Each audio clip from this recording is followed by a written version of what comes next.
오늘은 데살로니가 후서 2장 진리를 믿음으로 구원을이라는 제목으로 말씀을 함께 나누도록 하겠습니다. 성도들에게 핍박과 고난은 하나님 나라에 들어가는 정표, 토큰인 동시에 악인들의 악행에 대한 하나님의 보복, 응징의 정표, 토큰이라고 바울은 가르칩니다. 악한 세상에서 믿음을 가진 성도가 믿음대로 산다면 반드시 핍박과 고난을 겪을 수밖에 없고, 그 핍박과 고난을 안긴 사람들에 대하여 하나님의 심판, 응징은 반드시 있다는 것입니다. 그날은 예수 그리스도의 강림의 날, 재림의 날, 심판의 날인데, 그날이 있음을 바울이 전한 대로 데살로니가 교회 성도들이 굳건하게 믿었다는 것입니다. 1절, 형제들아, 우리가 너희에게 구하는 것은 우리 주 예수 그리스도의 강림하심과 우리가 그 앞에 모임에 관한 것이라고 합니다. 바울이 간청하는 것, 기도하는 것은 두 가지인데, 첫 번째가 우리 주 예수 그리스도의 오심, 재림하심을 위해서 기도하고, 두 번째, 그에게 우리가 함께 모이는 것, 교회를 위해서 기도한다는 것입니다. 예수교 교회로 함께 모이는 성도들은 사도신경에서 저리로서 산자와 죽은 자를 심판하러 오시리라 라는 구절을 막연히 미래에 대한 하나님의 구원과 심판이 있을 것이다 라는 것이 아니라 강력한 기도 요청이라는 것입니다. 지금 이렇게 구하는 것이 예수 그리스도의 강림하심, 그리고 예수 그리스도의 오심을 그냥 막연히 미래에 올 것이다 라는 것이 아니라 함께 기도한다는 거죠. 간청한다는 거죠. 그리고 우리가 그 앞에 모임에 관한 것이다 라고 이야기하고 있는데, 이 모임은 교회입니다. 교회. 그 교회로 모임에 관해서 이 바울은 강구하고 있다, 기도하고 있다라는 거죠. 2절, 영으로나 또는 말로나 또는 우리에게서 받았다 하는 편지로나 주의 날이 이르렀다고 해서 쉽게 마음이 흔들리거나 두려워하거나 하지 말아야 한다고 합니다. 바울은 예수의 날이 가까이 이르렀다고 해서 불안해하거나 근심하지 말라고 가르칩니다. 예수의 날, 종말의 날이 가까워 왔으니 영적 각성이 필요하다, 최고의 긴장을 해야 한다 라고 가르치고, 평소와 다르게 살아야 한다 라고 가르치는 것은 거짓말입니다. 예수의 날이 가까이 왔을 때 성도는 마음이 흔들릴 필요가 없고 괴로워할 필요가 없다는 것입니다. 또 영적으로나 말이나 바울의 이 편지로도 그렇게 할 필요가 없다는 것입니다. 한국 교회 안에서 정말로는 여러 이단들을 만들어냈고 자기 재산을 모두 처분하여 함께 모여 사는 등 해괴한 일들을 하게 했는데, 바울은 이러한 이단 사이비의 가르침을 따르지 말고, 또 평소와 다르게 해괴한 일들을 하지 말고 평소 하던 대로 하라는 것입니다. 오늘 한국 사회에 보면 한국 사회, 교회나 그 다음에 사회에서 늘 항상 이런 해괴한 종말론을 가져오는 사람도 있습니다. 해괴한 종말론은 뭐냐면, 주님께서 오시니까 아주 그냥 긴박하니까 어떤 일을 해야 된다, 또 함께 모여 살아야 된다, 아주 그냥 주구장창 기도만 해야 된다라고 가르치는 사람도 있습니다. 거짓말이고 사입이고 이단입니다. 또 마찬가지입니다. 교회만 그런 것이 아닙니다. 우리 사회에서도 항상 북한군이 쳐들어 내려온다, 그 다음에 중공군이 쳐들어 내려온다, 그 다음에 뭐 전쟁이 터진다, 이렇게 해서 사람들의 마음을 옥죄는 사람들이 있습니다. 전쟁이 날 거면 납니다. 나지 말라고 해도 나고, 막으려고 해도 나는 것이 전쟁입니다. 그래서 마치 그렇게 한국 사회에서 전쟁이 일어날 것이다 이렇게 하면서 사람들을 긴장하게 하고 옥죄고, 이런 것은 거짓말들이라고요. 거짓말들. 우리는 그리스도인들은 평소와 다를 바 없이 난리가 쫓겨오든 뭘 하든 평소와 다를 바 없이 예수 그리스도의 말씀을 가르치고 전하고, 그리고 그 말씀대로 사는 것이 아주 평소와 다를 것 없이 사는 것이 맞다는 거죠. 내일 당장 예수님께서 오신다, 그렇게 말하는 사람이 있다 하더라도 그러면 당장 모든 일을 접어두고 주님 오시기만을 기다리고 있어야 되는 그것이 아니라 자기 일을 해야 된다는 거예요. 자기 일. 그것이 예수님께서 가르치신 가르치심이지, 내일 모레 주님께서 오시니까 모든 일을 손 놓고 그냥 주님 오시기만을 목을 빼고 기다리면 된다. 틀렸다는 거죠. 이단 사입이라는 거죠. 그렇게 가르치는 교회, 그렇게 가르치는 시민운동가들은 다 거짓말쟁이들이라는 거죠. 3절 누가 어떻게 하여도 너희가 미혹되지 말라. 먼저 배교하는 일이 있고 저 불법의 사람 곧 멸망의 아들이 나타나기 전에는 그날이 이르지 아니한다고 합니다. 이 말씀은 킹제임스 영문성경을 함께 고려하면 그 뜻을 잘 알 수 있습니다. 바울은 아무도 어떤 방법으로든 너희를 속이지 못하게 하라고 합니다. 종말에 관하여 누가 뭐라고 가르치든 그 가르침을 따르지 말라는 것입니다. 왜냐하면 이단 사이비가 가르치는 그날은 오지 않는데 엉터리로 가르치는 그 사람들이 교회에서 먼저 떨어져 나갈 것이다, 망할 것이다 라는 것입니다. 또 그 사람들의 죄가 드러나고 그 사람들의 형벌이 먼저 임한다는 것입니다. 잘못된 종말론을 가르치는 사람들이 가르치는 그런 방식으로 그날은 오지 않고 오히려 그 사람들이 먼저 망에 자빠지고 그 사람들의 죄악이 드러나고 심판 형벌이 임한다는 것입니다. 한국 교회에서 대표적인 종말론 이단이 통일교, 구원파, 다미성교회 등이 있는데 바울이 말한 대로 그들이 먼저 망하고 죄악이 드러나고 처벌, 형벌을 받았던 것입니다. 그 이단 사이비들이 이렇게 구원론, 그 다음에 종말론 막 이렇게 이야기합니다. 그러면 종말이 없느냐? 그 이단 사이비들의 말을 반박을 하면 사람들이 듣기에 종말이 없는 것처럼 생각하겠지만 그렇지 않다는 거죠. 이단 사이비들이 말하는 그 종말 가르치는 그대로 되어지진 않지만 예수 그리스도의 재림과 종말은 있다라는 거죠. 그래서 이 사이비 이단들의 종말 그 가르침은 결국은 그들의 죄악이 먼저 드러난다. 그렇게 가르치는 자들이 먼저 멸망한다. 지금 사이비 이단이 3대를 넘어가는 적이 없죠.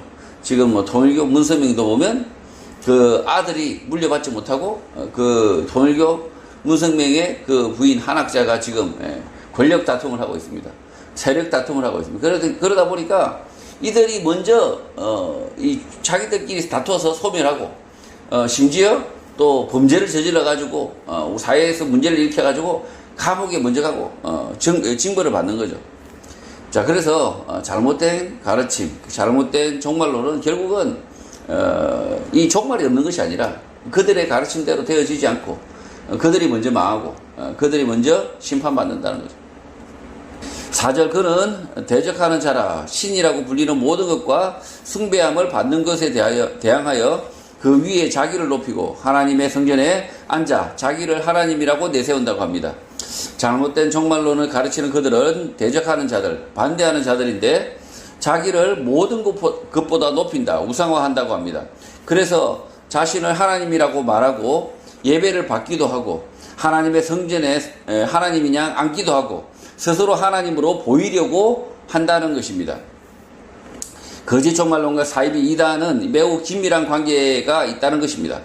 거짓 종말론을 말하는 자들은 스스로 자신을 하나님이라고 말하고 그렇게 보이려고 하고 예배, 경배도 받는다는 것입니다. 한국에는 문선명, 박태선, 정명석, 이만희, 이재록 등이 있습니다.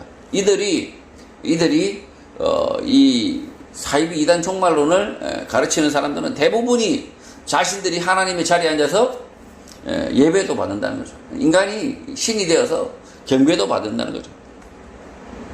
5절 내가 너희와 함께 있을 때에 이 일을 너희에게 말한 것을 기억하지 못하느냐라고 묻습니다.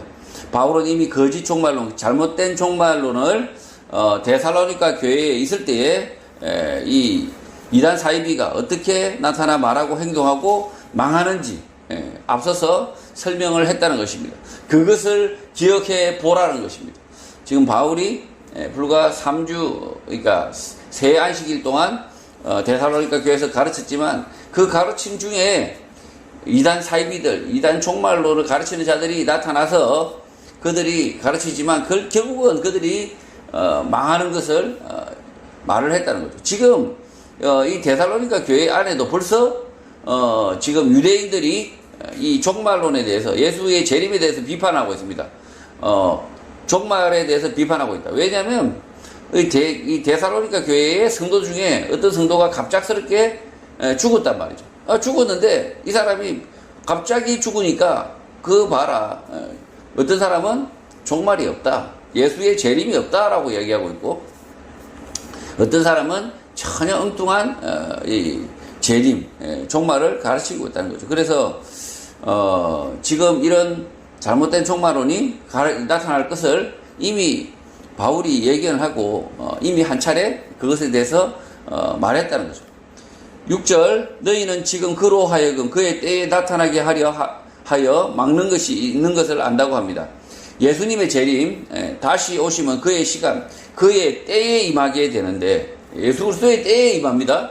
저희가 뭐 주의 때를 앞당기자, 예전에 뭐 템포리 윈도 12 창에 선교사를 다 보내서 뭐 모든 나라 땅끝까지 복음이 전해지면 주님께서 오신다, 이렇게 해서 다시 오심, 예수님의 재림을 앞당기자, 이런 사람들이 있었는데 택도 없다는 이야기죠. 그의 때가 임하여야 임하신다는 거고, 그래서 사이비 이단 거짓 종말론을 가르치는 그 사람들이 막는 것, 방해하는 것이 무엇인지 데살로니가 교회 성도들이 안다는 것입니다. 거짓된 종말론, 잘못된 종말론을 믿으면 성도로서의 삶을 빼앗기고 인생 낭비와 함께 복음, 진리를 가로막는다는 것입니다. 바른 종말론은 그날과 그때는 알지 못하지만 예수님의 말씀대로 늘 깨어서 살면 된다. 그 말씀대로 순종하는 삶을 살다 보면 그의 날이 반드시 임한다는 것입니다. 그 예수님의 이 종말론, 예수님의 종말론은 종말이 없다라고 이렇게 그냥 두 다리 뻗고 이렇게 사는 것이 아니라 종말이 임하지만 그때는 모른다는 겁니다. 그때는 모르지만 내일 내가 죽을지 모르는 거와 똑같다는 거죠. 자신의 개인의 종말도 언제 임할지 모르지만 마찬가지로 예수 그리스도의 최후의 종말, 심판의 날도 사실은 우리는 알지 못하지만, 그러나 알지 못하기 때문에 우리가 날마다 이 성도의 삶을, 예수 그리스도의 말씀을 쫓는 삶을 살면 된다는 거죠. 그렇게 못하는 사람들이 있습니다. 딱 효율적으로, 아주 효율적으로 살려고 하는 사람들이 있습니다.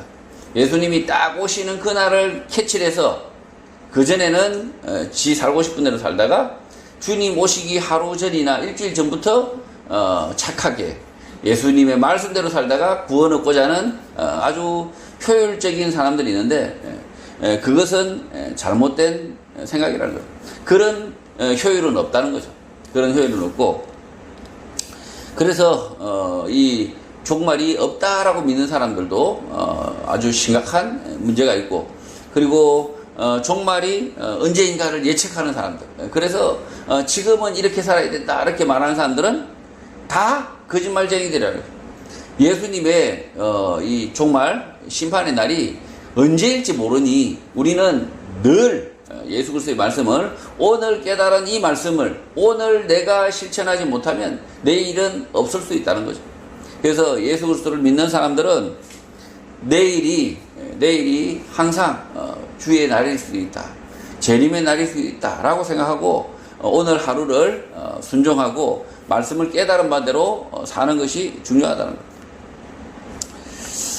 7절, 불법의 비밀이 이미 활동하였으나 지금은 그것을 막는 자가 있어 그 중에서 옮겨질 때까지 한다고 합니다. 불법의 비밀이 이미 활동하고 있고 먹히고 있는데 그 이유는 그들이 뽑힐 때까지 뿐이라는 것입니다. 잘못된 이러한 사이비가 창궐함에도 불구하고 즉각 망하지 않는 이유, 중지되지 않는 이유는 잠시 재림의 날, 심판의 날까지 내버려 둔 것이라는 것입니다. 이 말씀은 예수님께서 악을 잠시 허용하고 있다, 무지를 허용하고 있다라는 의미가 아니라 악인들의 종말, 죽음이 있기 전까지 악인들이 악행을 저지르고 있을 뿐이다라는 것입니다. 주님 오실 때까지 잘못된 가르침, 거짓 가르침들이 있는데 그 이유는 예수님께서 허용해서 그런 것이 아니라 악인들이 주님의 날, 심판의 날까지 그렇게 가르치고 있고 그렇게 믿고 있기 때문이고 회개하고 돌이킴이 없기 때문이라는 것입니다. 하나님은 악인들이 악행 저지르도록 허용하거나 방치하는 것이 아니라 악인들이 악행을 저지르고 있지만 그것은 심판의 날까지 회개하고 돌이킬 시간을 잠시 주었을 뿐이라는 것입니다. 가장 최고의 물음입니다. 최고의 물음이 뭐냐면 인생의 최대의 물음. 악인들의 그 죄악들을 왜 허용하십니까? 왜 히틀러의 아주 잔악한 그 악행을 하나님께서 왜 바로 히틀러의 목을 치지 않으시고 내버려 두십니까? 라는 게 사람의 아주 근원적인 질문입니다. 악인들이 창궐하고 악인들이 득세하고 그 다음에 악인들이 신자들을 죽이고 그렇게 할 때 무참하게 도륙할 때 그때 그런 질문이 나오는 거죠. 그때 그런 질문이 나오는데 그러면 하나님께서 이 악인들이 악하도록 죄를 짓도록 하나님께서 허용하셨다라고 말하는 사람들이 있는데 아니라는 거예요. 하나님께서는 히틀러가 사람을 죽이도록 허용하신 것이 아니라 사람을 죽이도록 허용하신 것이 아니라 그 히틀러뿐만 아니라 너 자신도 회개하도록 하나님의 말씀에 순종하도록 그 시간을 주신 거라는 거죠. 그걸 오해하면 안 된다는 거죠. 히틀러가 악행을 저지르도록 그 시간을 주신 것이 아니라 그 히틀러가 그 악인들이 죄를 짓고 있을 뿐이라는 거죠. 그 짓을 믿고 그것을 고집하고 회개하고 돌이키지 않을 뿐이었지 하나님께서 그것을 허용하신 적은 없다는 거예요. 하나님께서 악인들의 그 악행, 살인, 강도, 사기 이런 악행들을 하면서 이 땅에서 군림하고 통치하고 그렇게 살도록 하나님께서 허용하셨다라고 믿는 사람들이 있는데 천만에라는 거죠. 그런 일은 없다는 거죠. 하나님께서 그것을 허용하시지 않았다는 거죠. 지금도 한국 사회도 마찬가지입니다. 한국 사회도 이 악인들이, 이 도둑놈들이, 강도들이 권력을 차지해서 국회를 차지하고 대통령 권력을 차지하고 그렇게 해서 이 나라를 망하게 하고 이렇게 지네들이 즐기고 그들이 온갖 악행을 하도록 하나님께서 허용하셨다라고 말하는 사람들이 있는데 택도 없는 이야기입니다. 하나님께서는 그렇게 허용하신 일이 없어요. 그래서 그 악인들이 악행을 할 때 오히려 의인들이 맞설 시간을 주고 계신다는 것이지. 의인들이 그 악행, 거짓말을 가르칠 때 그 의인들이 가로막고 그들의 가르침을 묵사발 내도록 기다리시고 있다는 거예요. 회개하고 돌이킬 시간을 주기 위해서 그 주어진 시간이라는 거죠. 이것을 잘못 오해하고 있다는 거예요. 실제로는 하나님께서 악인들이 그 살인하고 그 다음에 도둑질하고 권력을 훔치고 그리고 오랜 시간 동안 많은 사람들이 신음할 때 그 신음의 시간이 아주 길 것처럼 느껴지겠지만 그러나 잘 생각해 보라는 거죠. 자신을 돌이켜보면 자신의 무지가 자신이 깨닫지 못하는 시간이 얼마나 길었는지 잘 생각해 보라는 거죠. 자신이 그 짓을 믿고 자신이 돌이키지 않고 그렇게 산 시간이 얼마나 많았는지 돌이켜 본다면 하나님께서 악인들의 악행을 허용하신 것이 아니라 그냥 그 악인들은 그 잠시나마 그런 악행들을 그 짓을 믿고 하고 있을 뿐이다 라는 게 바울의 이야기라는 거죠.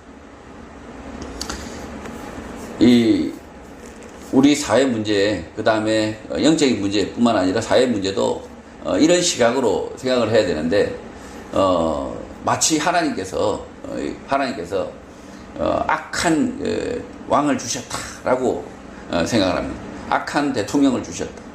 악한 국회의원을 주셨다. 라고 이렇게 생각하면서 악한 대통령이라 할지라도 하나님이 세우셨다. 악한 국회의원이라도 하나님이 세우셨다. 라고 하는 말도 안 되는 거짓말하는 사람들이 있습니다. 하나님이 악한 대통령을 주실 이유가 없습니다. 하나님께서 아주 그냥 파렴치한 국회의원을 주실 이유가 없습니다. 지네들이 탐욕 때문에 자기들의 탐욕 때문에 그들을 뽑아놓고 엉뚱하게 하나님 탓하고 있다는 거죠. 이게 얼마나 악한 겁니까? 하나님은 니놈들이 그렇게 뽑아놓고 니놈들이 그렇게 고통을 당하면 그러면 회개를 해야죠. 이렇게 나라가 엉망진창이 되면 자신의 잘못, 자신의 탐욕, 자신의 그 잘못을 회개하고 반성하고 돌이켜야 되는데 오히려 미화를 합니다. 거꾸로 자신의 잘못을 덮어버리고 숨겨버리고 미화를 합니다. 자신에게는 아무 잘못이 없는데 하나님께서 악한 놈을 갖다가 그냥 악한 놈을 대통령 되게 만들어서 그냥 이 나라가 그렇게 고통스럽다라고 한다는 거죠. 그렇게 생각하면 얼마나 편합니까? 악인들이 하나님께서 허용하셔가지고 그 악을 마음껏 저지를 시간을 주셨다. 전혀 그런 일이 그렇게 생각하면 틀렸다는 거죠. 지금도 길거리에서 묻지마 살인, 그 다음에 뭐 살인, 강간, 뭐 묻지마 범죄가 벌어지고 있는데 하나님께서 이 악한 세상을 주셨다. 전혀 그렇지 않습니다. 그런 사람들을 의로운 성도들이 가르치고 그 다음에 그 사람들을 훈계하고 그 사람들을 사람으로 만드시기를 원하고, 그리고 심지어 그들의 악행이 현장에 있다면 그들의 악행, 살인의 팔목을 비틀기를 원하신다는 거예요. 그들의 다리를 꺾기를 원하신다는 거예요. 살인의 현장에 있다. 그랬더니 뭐 쇠몽둥이를 들고 옆에 몽둥이가 있으면 몽둥이를 들고 그들의 살인 행위, 강도 행위를 응징을 하기를 원하신다는 거죠. 그게 하나님의 그 뜻이지, 엉뚱하게 사람이 이렇게 악인들이 나타나서 사람들을 괴롭히는 그 시간들이 하나님이 허용한 시간이다라고 받아들이려고 하는 것은 옳지 않다는 거죠. 8절, 그때에 불법한 자가 나타나리니 주 예수께서 그 입의 기운으로 그를 죽이시고 강림하여 나타나심으로 패하시겠다고 합니다. 재림의 때에 그때에 악한 자가 드러나는데 예수님의 말씀, 영으로 그의 오심의 밝음으로 그들을 소멸시키겠다, 파괴하시겠다라는 것입니다. 지금 이 예수님께서는 이 예수님의 말씀, 그 다음에 영, 그 다음에 그의 오심의 밝음으로 그들을 소멸시키겠다, 파괴하시겠다라고 얘기합니다. 불법한 자들, 그러니까 거짓 가르치심, 비진리, 그 다음에 악인들을 하나님은 진멸하시겠다, 그 다음에 파괴하시겠다, 복수하시겠다, 이렇게 말씀하고 있습니다. 근데 마치 이제 그 교회가 엉뚱하게 가르치는 사람도 있습니다. 악인들도 다 사랑해야 된다고 이야기하는 사람이 있습니다. 악인들을 사랑해야 된다. 자기가 그 악행을 저지르고 있으니까 그따위 식으로 이야기하는 거죠. 아닙니다. 진멸해야 됩니다. 그 악인들은 하나님이 진멸하시겠다고 하고 있고 보복하시겠다고 하고 있고, 자 그러면 그 악인들은 어떻게 됩니까? 진멸 안 당하려면 그 악행에서 돌이키면 됩니다. 그리고 그 악행을 저지르지 않으면 됩니다. 진리로 돌아서면 됩니다. 그래서 진리로 돌아서지 않는데, 이 선으로 돌아서지도 않는데 그들을 또 사랑해야 된다. We are the world. 모두 다 사랑하리. 뭐 이렇게 말하는 것은 비기독교, 거짓이라는 거죠. 진리가 아니라는 거죠. 그래서 교회가 배타적이다라고 이야기도 합니다. 교회가 아주 배타적이고 수구적이다라고 말하는 사람도 있습니다. 그러나 그렇지 않습니다. 오히려 교회는 배타적인 것이 아니라 진리에 대해서 명확하다는 거죠. 악인들은 쳐 죽여야 된다. 그 죄악들은 진멸해야 된다, 불태워야 된다, 소멸시켜야 된다라고 아주 강경하게 말하고 있습니다. 그래서 불타 죽든지, 칼에 맞아 죽든지, 아니면 그 죄악에서 돌이키든지, 둘 중에 하나라는 거예요. 둘 중에. 그 둘 중에 하나지 애매하게 기다려봤다 생각하는 게 아니라는 거죠. 그래서 이 재림의 날도 마찬가지듯이 재림의 날이 언제인지 우리가 모르기 때문에 나의 죄악이 깨달아질 때, 내가 비진리를 믿고 있을 때 그 비진리에서 즉시 떠나야 된다는 거예요. 즉시 떠나고 예수님의 말씀, 진리의 말씀으로 돌이켜야 산다라는 게 주님의 가르침입니다. 그러니 시간이 있다, 아직도 시간이 있다, 그 다음에 뭐 내일도 시간이 있다 라는 가르침은 거짓말이에요. 9절, 악한 자의 나타남은 사탄의 활동을 따라 모든 능력과 표적과 거짓 기적들을 동반한다고 합니다. 이단 사이비들이 능력, 힘이 없는 것이 아니라 사탄의 모든 능력, 힘과 표적, 거짓 기적들을 가지고 있다는 것입니다. 기적, 이적이 일어나면 하나님의 사람이다 라는 것은 잘못된 판단, 생각입니다. 이단 사이비들도 사탄의 모든 능력, 힘을 통하여 기적, 이적이 일어난다는 것입니다. 그러니 예수 그리스도의 말씀 외에 다른 것에 현혹될 필요가 없는 것입니다. 교회 안에 옛날에 80년대 교회가 부흥을 이끈 것이 뭡니까? 병든 자가 낫는다. 이런 기적, 그 다음에 방언이 터져 나온다. 이런 이적과 기적, 이런 것들을 마치 하나님의 그 역사하십니다. 하나님의 능력이다. 라고 이렇게 가르친 교회가 있는데, 바울은 웃기지 말라는 거죠. 그런데 그것은 거짓이라는 거죠. 이 악한 자에게도 이 사탄의 활동에 따라서 모든 능력, 모든 능력입니다. 병 고치는 능력뿐만 아니라 모든 능력과 표적과 거짓이 기적이 마구 동반된다. 그러니까 어떤 영상을 보면 저기 선교지에서 막 이렇게 갑자기 죽은 사람 안 걸린 사람이 막 살아나고 그 다음에 안전병에 일어나고 이러니까 그것이 하나님의 역사다. 천만이라는 거야, 천만. 하나님의 역사, 하나님의 하나님의 일은 결국은 그 병고침에 있지 않다는 거예요. 병고침에 있지 않고 그 기적 속에 있지 않다는 거예요. 오히려 예수 그리스도의 말씀 외에 다른 이적 기적에 현혹되지 말라는 거죠. 지금 한국교회가 심하게 병들었다가 80년대 심하게 병들었다가 말도 안 되는 이적 기적 이런 병나음 그다음 암을 치유한다 이런 이적과 기적에 엉터리 사기 이런 가르침 때문에 병들었다가 지금은 어떻게 됩니까? 그 교인들이 지금 수십 년이 지나니까 다 떠나버리는 거죠. 떠나버립니다. 그 이적과 기적이 뭐라는 거였습니까? 거짓이었다는 거죠. 그래서 거짓 이적도 수도 없이 일어난다는 거죠. 우리 사회는. 그리고 하나님 교회가 마치 이적과 기적이 참된 교회의 징표라고 생각하는 것은 천만에 잘못된 것이라는 거죠. 참된 교회에 이적과 기적이 안 일어날 수도 있습니다. 오히려 이단 사이비들이 이적과 기적이 창궐합니다. 그렇다 하더라도 현혹될 필요가 없다. 바울이 그렇게 가르치고 있습니다.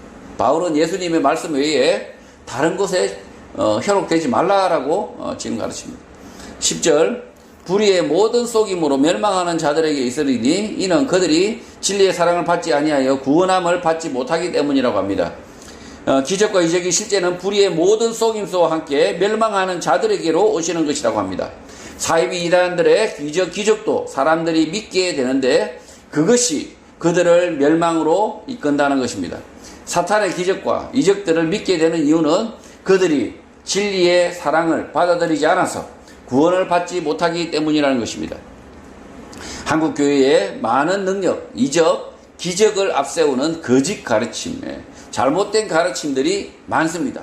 그런 잘못된 가르침을 믿는 이유는, 속는 이유는 그들이 진리를 사랑하지 않기 때문에 구원받지 못할 사람들이기 때문이라는 것입니다. 지금 바울이 맹비난하고 있습니다. 능력과 이적, 기적을 앞세우는 그 사도 바울이 복음을 전하던 그 시대에도 이렇게 이단 사이비들이, 그러니까 우리는 바울의 이적과 기적도 알고 있습니다. 그러나 그 바울은 자신에게 일어났던 그 이적, 그런 것들에 대해서 단일도 자랑하려고 하지 않습니다. 그것에 대해서 마치 하나님께서 나에게 나를 인정하시는 표다라고 말한 적이 단 한 번도 없습니다. 예수님께서 이 바울을 인정하시는 표, 그것은 나에게 주신 복음 그것뿐이다 라고 지금 바울은 이야기한다는 거죠. 이 한국교회 어떻게 해야 됩니까? 이 능력, 이적, 기적을 앞세우는 교회, 그리고 그런 교회들은 거의 확률이 90% 이상 거짓 가르침, 잘못된 가르침을 마구 가르치고 있습니다. 그러나 교회가 막 폭발적으로 모이고 성장하기도 합니다. 그 많은 교회가 그 많은 교회, 그렇게 모여있는 많은 교회가 이 바울의 진단은 뭐냐? 진리를 사랑하지 않고 구원받지 못할 사람들이다 라고 이야기하고 있다는 거죠. 11절, 이러므로 하나님이 미혹의 역사를 그들에게 보내사 거짓 것을 믿게 하시는 이유를 설명하겠다고 합니다. 바울은 하나님께서 강한 미혹을 보내어 그들이 거짓말을 믿게 하셨다라고 말하는데, 이 말의 뜻은 사람들의 강한 욕심, 욕망 때문에 거짓을 믿는다는 것입니다. 교회 안에서 하나님과 매우 가깝고 매우 영적인 사람으로 보이고자 하는 욕망, 탐욕 때문에 거짓을 믿는다는 것입니다. 겸손하게 예수님의 말씀을 믿고 순종하는 것이 아니라 하나님의 보좌를 꽉 잡고 있다, 하나님과 내가 매우 가깝다라는 거짓말을 내가 하거나 믿게 된다는 것입니다. 영적인 우월감을 드러내는 사람들의 대부분이 자신의 욕망, 탐욕 때문에 거짓을 믿는다는 것입니다. 영적인 우월감보다 영적인 갈급함, 말씀에 대한 갈급함, 말씀에 대한 깊은 이해가 필요합니다. 말씀을 깨달아 아는 것에 대한 욕망, 탐욕이 있어야 합니다. 자신을 드러내고 과시하려는 욕망, 탐욕은 거짓 것을 믿게 하는 재료, 미끼일 뿐인 것입니다. 지금 교회 안에 누가 가르치지도 않았는데 엉뚱하게 거짓을 믿는 사람들이 있습니다. 어디서 들었는지 모르지만 거짓, 비진리를 철떡같이 믿는 사람들이 있습니다. 그 사람들은 대부분 보면 영적인 우월감, 그 다음에 다른 사람에게 나타내려고 하는 것, 그런 것 때문에 마치 자신이 그 하나님과 매우 가깝다, 하나님과 정말 친밀하다, 이렇게 과시를 합니다. 사람들이 이렇게 하는 거하고 똑같은 거죠. 옛날에 내가 대통령하고 옛날에 학생 때 친구였어. 내가 밥도 먹고 술도 먹고 사우나도 하고 이렇게 얘기하는 거 똑같다는 거죠. 어떤 목사님이 보좌를 꽉 잡고 있다고 이렇게 이야기합니다. 그것은 자신의 영적 우월감을 드러내려고 하는 것. 그것은 결국은 뭐냐면 자기 내면에 이 영적 우월감을 드러내려고 하는 욕망, 탐욕이 가득해가지고 결국은 자신의 이 거짓을 믿어버린다. 홀라당 믿어버린다. 그래서 자신도 그렇게 거짓말을 스스로도 그렇게 믿어버리고 거짓을 믿어버리고 남에게도 막 그렇게 거짓을 믿게 만들어버리는 거죠. 그래서 한국 교회에 보면 참 심각한 사람들이 많습니다. 다들 영적으로 그냥 우울합니다. 우울해가지고 내면에 보면 말씀에 대한 이해는 쥐뿔도 없는데, 말씀에 대한 정말 깨달음은 전혀 없는데 어떻게 그렇게 막 이렇게 하나님하고 가까운 분들이 있는지 모르겠어요. 거의 하나님과 거의 진짜 심각한 분들입니다. 말씀에 대한 갈급함, 말씀에 대한 깨달음이 더 필요합니다. 우리가 그 영적 우월감이 필요한 것이 아니라 우리의 그 영적 이 허영이 필요한 것이 아니라 말씀에 대한 갈급함, 말씀에 대한 이해, 깊은 이해가 필요하고, 그리고 그 말씀에 대한 깊은 이해가 있는 사람들은 영적인 우월감은 없습니다. 물론 이제 자부심은 있겠지만, 그러나 그 우월감을 겉으로 드러내거나 그렇게 하지 않는다는 거죠. 오히려 교회 안에서 겸손하고 더 말씀에 대한 이 조그마한 말씀에 대한 순종으로 살아간다는 거죠. 12절, 진리를 믿지 않고 불의를 좋아하는 모든 자들로 하여금 심판을 받게 하려 하심이라고 합니다. 사람들이 영적으로 우월해 보이고자 하는 탐욕, 욕망 때문에 거짓, 비진리를 믿고 살게 되는데, 그들은 진리를 믿지 않고 불의를 좋아하여 심판을 받게 된다는 것입니다. 영적인 허영, 교만이 강한 사람들은 진리를 믿는 줄 알지만 실제는 거짓, 비진리를 좋아하고 결국 심판받는다, 지옥에 간다는 것입니다. 결국은 이렇게 된다는 거죠. 우리가 마치 영적 허영심, 영적 욕망, 이것이 마치 신앙으로 보일 수 있다는 거예요. 착각할 수 있습니다. 마치 자신의 그 영적인 우월감을 신앙으로 착각할 수 있지만, 그러나 바울은 뭐라고 이야기합니까? 진리를 믿지 않고 불의를 좋아해가지고 모든 이런 자들은, 모든 자들은 심판을 받아버린다는 거죠. 하나님의 말씀을 겸손하게 쫓지 않고 자신의 영적인 우월감과 자신의 그 천박한 허영심과 교만 때문에 결국은 거짓 비진리를 냅죽 받아먹고 결국 심판받는다. 지옥에 간다는 것입니다. 이 거짓과 비진리는 누가 던져줍니까? 영적인 허영심에 그리고 영적인 그 우월감에 그 거짓과 비진리를 누가 던져줍니까? 교회 목사들이 던져줍니다. 교회의 교사들이 던져줍니다.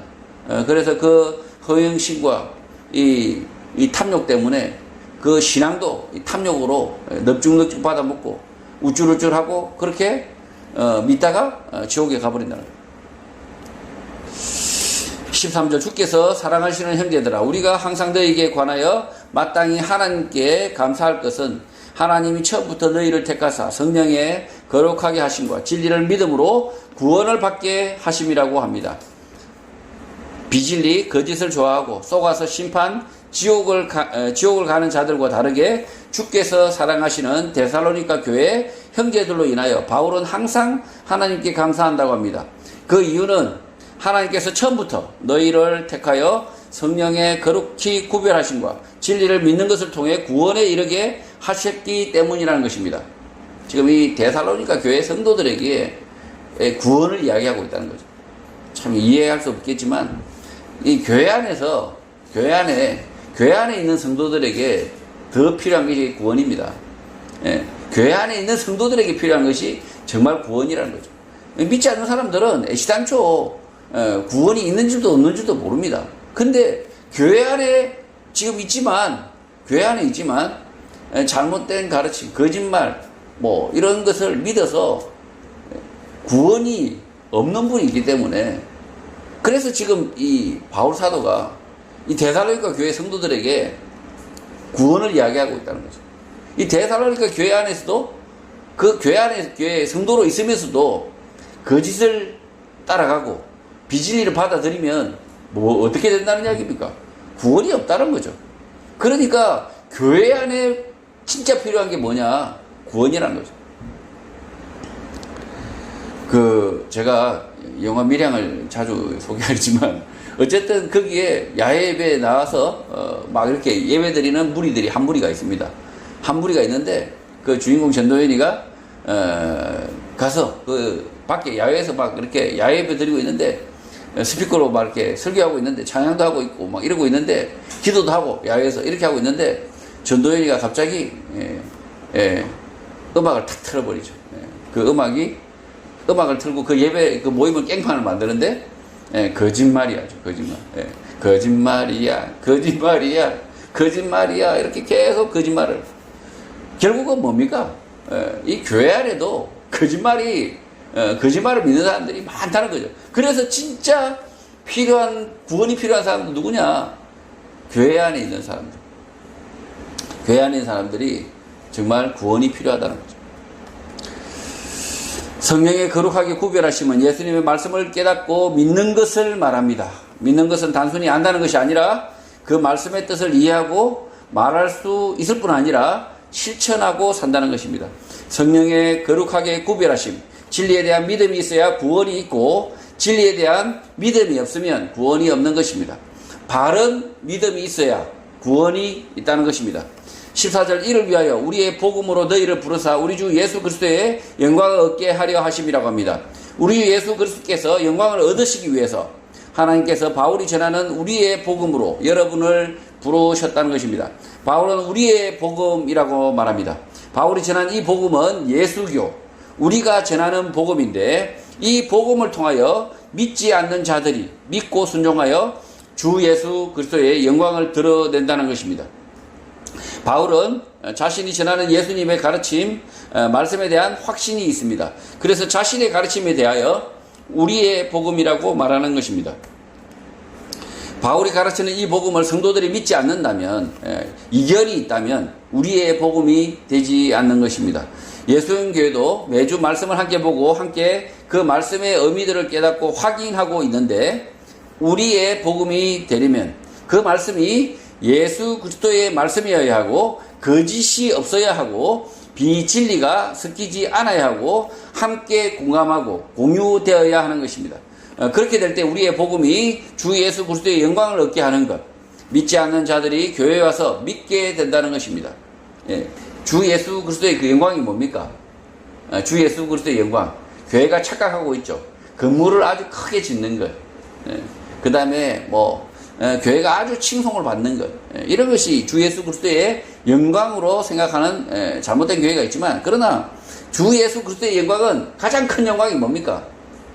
믿지 않는 자들이 와서 교회에서 예수 그리스도를 주로 믿고 그의 말씀을 따르는 것, 순종하는 것, 그것이 가장 큰 그리스도의 영광이라는 거죠. 우리가 그리스도의 영광을 위해서 산다라고 했을 때, 내가 대단한 사업을 해서 엄청나게 이득을 남겨서 재벌이 되어서, 그래서 재벌이 되어서 이 재벌이 영향력이 크지 않습니까? 일간지에 예수님을 찬양합니다 이러면서 이렇게 신문 광고를 낸다든지 방송 광고를 낸다든지 그렇게 해서 영광을 얻게 되는 게 아니라는 거죠. 주 그리스도, 예수 그리스도의 영광은, 가장 큰 영광은 믿지 않는 자들, 그 다음에 이 복음에서 떠난 사람, 복음을 알지 못하는 사람, 이 사람들이 예수 그리스도의 말씀을 듣고 그리고 이 진리를 믿게 되는 것이 가장 큰 영광이라는 거죠. 교회 공동체가 말씀을 하나로 믿지 않고 제멋대로 중구난방으로 믿는다면 그리스도의 영광을 얻게 하는 것, 믿지 않는 자들이 복음을 받아들이는 것은 매우 어려운 일입니다. 교회 성도들이라고 하는 사람들끼리도 서로 다른 복음을 믿고 있다면 그 교회에서 전도하여 제대로 믿는 성도, 주 예수 그리스도의 영광이 되는 성도는 나오기 어려운 것입니다. 지금 이 교회가 같은 교회 공동체라고 하는데 이 사람들이 각각 지맛대로 믿는다. 그런 교회가 복음을 전해서 성도가 되는, 그러니까 제대로 된 성도, 그 다음에 제대로 된 신자가 나올 것 같습니까? 그렇지 않다는 거죠. 교회는 말씀으로 하나가 돼야 된다. 말씀으로 하나가 될 수 있다는 겁니다. 제각각 다른 이견이 있을 수 없다는 거죠. 왜냐하면 예수 그리스도의 말씀은 하나이기 때문에. 그래서 교회가 제각각, 교회 안에서 민주주의를 하는 분들이 있습니다. 교회는 민주주의 아닙니다. 교회는 오직 예수 그리스도의 말씀만이 진리이고 표준입니다. 그러니 교회 안에서 민주주의는 있을 수 없다는 거죠. 교회 안에서 민주주의가 필요할 때는 그거죠. 교회 벽을 파란색 칠할까, 하얀색 칠할까, 노란색 칠할까. 이럴 때는 예수님께서 그거는 뭘 칠해도 상관없다가 예수님의 가르치심이기 때문에 그럴 때는 민주주의가 필요한 거죠. 난 하얀색 칠하고 싶어.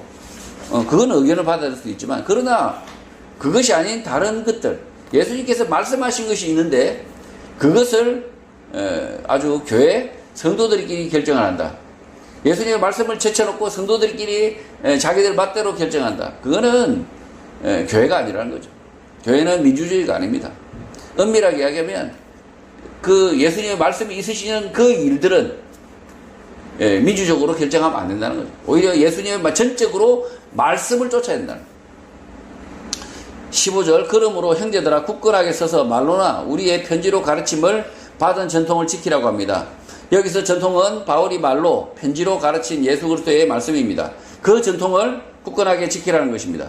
사람들은 앞선 사람들이 믿는 것들, 하는 일들을 대체로 옳다라고 생각하고 그것을 전통으로 받아들이는데 이 전통이 편견, 선입견을 불러오게 됩니다. 교회 안에 여러 전통들이 있는데 이 전통 가운데 예수님의 말씀과 배치되는 잘못된 전통들이 많습니다. 이러한 전통들을 구체적으로 하나하나 모두 열거할 수 없지만 예수님의 말씀과 배치되는 일들은 교회의 전통이 되어서는 안 되고 반복하는 것은 잘못입니다. 이 데살로니가 교회 성도들의 전통은 뭡니까? 바울이 가르치는 것, 예수님의 말씀이 전통으로 삼으라는 거죠. 근데 지금 한국교회는 이 예수님의 말씀이 전통이 아니라 우리 선배 목사님이 하신 것이 전통이 되어 있죠. 선배 목사님, 그러니까 예수님의 말씀을 선배 목사님의 말씀으로 대체를 해버린 거죠. 그래서 선배 목사님의 그 말씀, 그걸 전통으로 삼아서 잘못된 일들을 반복하고 있는 거죠. 그것은 잘못됐다는 거죠. 담임 목사에게 고급 중형 승용차를 사주는 것이 교회의 전통, 의례적인 교회가 있습니다. 말씀에 근거한 전통이 아닙니다. 오늘 한국 사회의 단체, 기관, 기업 등에서 일반적으로 하는 관행, 전통입니다. 그것을 교회가 따라할 이유가 없습니다. 필요에 따라 경차를 살 수도 있고 승합차를 살 수 있는 것입니다. 심하면 차를 안 사줄 수도 있습니다. 말씀을 근거로 하지 않는 교회 내의 전통은 버려야 하는 것입니다. 이게 전통은, 교회 전통은 오직 말씀이어야 된다. 예수 그리스도의 말씀이어야 되고, 그것으로 근거하지 않는 것들은 앞선 선배들의, 그 다음에 앞선 성도들의 전통들은 그 사람들의 생각이라면 버려야 된다. 16절, 우리 주 예수 그리스도와 우리를 사랑하시고 영원한 위로와 좋은 소망을 은혜로 주신 하나님 우리 아버지께서 17절, 너희 마음을 위로하시고 모든 선한 일과 말에 굳건하게 하시기를 원한다고 합니다. 바울은 지금 우리 주 예수 그리스도와 우리를 사랑하시고 은혜를 통하여 영존하는 위로와 좋은 소망을 주신 하나님, 곧 우리 아버지께서 데살로니가 교회 성도들의 마음을 위로하고 모든 선한 말과 일에 굳게 세우기를 원한다라고 기도하고 있다고 합니다. 바울은 데살로니가 교회 성도들 가운데 갑작스런 죽음이 닥친 성도도 있고, 죽음 종말에 관하여 잘못된 생각, 가르침이 들어와 혼란을 빚고 있는 이 상황 속에서 하나님의 위로가 임하기를 기도하고 있는 것입니다. 또 모든 선한 말, 선한 일에 굳게 선다는 것은 예수님의 말씀을 깊게 이해하여 자신의 집, 직장, 단체 안에서 자신의 생각을 따라 엉뚱하게 말과 행동하지 않고 예수님이 가르쳐 주신 대로 말과 행동을 한다는 것입니다. 바울은 데살로니가 교회 성도들에게 삶의 모든 상황에 대하여 구체적으로 지침, 명령을 줄 수는 없지만 예수님의 말씀을 깊이 이해한다면 상황, 환경 속에서 적절하게 선한 일, 말을 굳건하게 하게 된다는 것입니다. 성도 여러분, 데살로니가 교회 성도들과 같이 모든 선한 일, 말 가운데 배운 예수님의 말씀, 깨달은 예수님의 말씀만을 쫓아서 사는 거룩한 성도, 구원 얻는 성도가 되기를 주님의 이름으로 축복합니다.